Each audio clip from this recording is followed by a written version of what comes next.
Hey, what's up everybody, it's the People's Crypto. I'm back again with another video. In this video, I'm going to be going over some reasons why you may have some difficulty trying to get friends and family into the cryptocurrency space. Please keep in mind that this video is for entertainment purposes only. Please do your own research and please seek out a financial advisor before making any investments. Alright, so if you've been trying to get friends and family into the cryptocurrency space, I'm probably going to say this, and this is going to sound weird, but you probably should stop. And the reason being is you do not want to force anything on anyone. You should kind of like let it come naturally. Also, if you do want them in the cryptocurrency space, which you may, the best option may actually be to get them maybe $5 or $10 worth of Bitcoin and gift it to them. If you do that, it makes it a lot easier for them to understand and see the growth potential when we do have this next bull run. It makes things a lot simpler and easier if you try to sell them on its digital gold and, you know, all of these other benefits. And if you try to explain to them the Federal Reserve System or the central banking system, that's just going to get really confusing because they don't really teach that in school. So if you're trying to teach someone that or, you know, inform them what's going on, then that's going to be an uphill battle. Everyone usually has their own journey into finding their way into the cryptocurrency space. So you just would have to allow nature to take its course, and then eventually they'll get it and they'll do research and they'll figure things out on their own. But I would really advise you to probably stay away from trying to convince people to get into Bitcoin, which I know I had a video on that and it got a lot of views, and probably the best thing to do is just really to gift them maybe $5, $10, even $20, whatever amount that's, you know, you can afford. Then I would suggest probably gifting that to them. That would probably be the easiest way to onboard them. This way, like I said before, if we have a bull run, then it's easier for them to kind of like keep track of what's going on. They'll follow the price. If the price, you know, if we go to the moon or if we go higher than that, then they'll be like, oh, okay, they see the benefits of it and they'll see the growth and they'll see the potential. But trying to sell them on it, it's going to be a little difficult. So just, if anything, just try to give them a small amount of Bitcoin. I think that's really the probably best solution to get friends and family into the cryptocurrency space. But if for some odd reason they refuse even accepting Bitcoin, there's some reasons for that. And here's an article by Nick Chung, and it is titled "A Top Analyst Just Broke Down Some of the Biggest Bitcoin FUD." FUD is fear, uncertainty, and doubt. And over the past couple years, the mainstream media have been using FUD to discourage potential new investors in the cryptocurrency space. They've been saying things like Bitcoin has been used by drug dealers, criminals. Bitcoin is used for illegal activities, when in reality, cash is used for the same things. If anything, cash is used a lot more than Bitcoin. Historically, considering that it has a longer track record and it's been out longer. So they try to put these crazy stories out there to discourage people from getting into crypto. They don't want a bunch of people FOMOing into crypto, and more specifically Bitcoin. So it's somewhat their responsibility to put out this negative news. The interesting thing is there's a lot of wealthy people behind the scenes who've been accumulating a ton of Bitcoin, and they've been buying Bitcoin as early as, I would say, 2013, while, you know, the rest of the general public have been slowly but surely getting into cryptos, but there's still this bad taste in the general public's mouth, especially considering a lot of people, unfortunately, were burnt in 2017 when they were buying at the all-time high. So a lot of people just have this really negative taste in their mouth as it pertains to Bitcoin, which sucks because they're probably going to miss out on this next bull run. But this is why, you know, if you have friends and family, I highly suggest maybe getting them $20, $30 or whatever you can afford. If you have the disposable income at this current time, just get them something reasonable and gift it to them, you know, at a birthday party or a bat mitzvah or whatever event. And, you know, just give it to them and, you know, say, here, this is a gift, you know, that whole spiel. But I'm I'm going to just go over one particular aspect in this article, and it starts right here.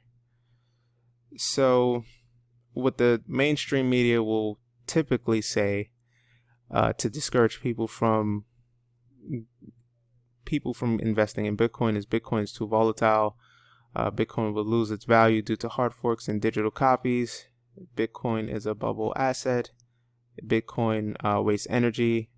Bitcoin is focused on criminal usage. That's what the mainstream media will continuously tell you to discourage you to not get into the cryptocurrency space, more specifically Bitcoin. But as tweeted here, 11 years after Bitcoin's creation, major financial institutions still dismiss it based on outdated arguments, which is Bitcoin is too volatile, Bitcoin is a bubble, Bitcoin is for criminals, and Bitcoin is wasteful. Which, if you go to this particular link right here, debunking Bitcoin's myths for institutional investment communities, a lot of those things are just simply not true. I mean, the criminal thing, yeah, people could use anything for criminal activities. It doesn't necessarily have to be cryptocurrencies. They already use fiat currencies for that. So that argument doesn't really make any sense. It's just a fear tactic to make sure that you don't get into cryptocurrencies, or your family members or whoever.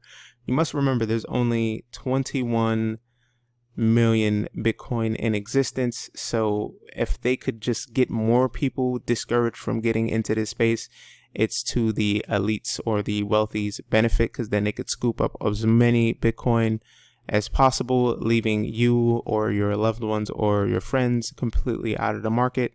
And unfortunately, I think we will be entering in a weird future where, you know, the millionaires and the billionaires, they're not going to lose their status.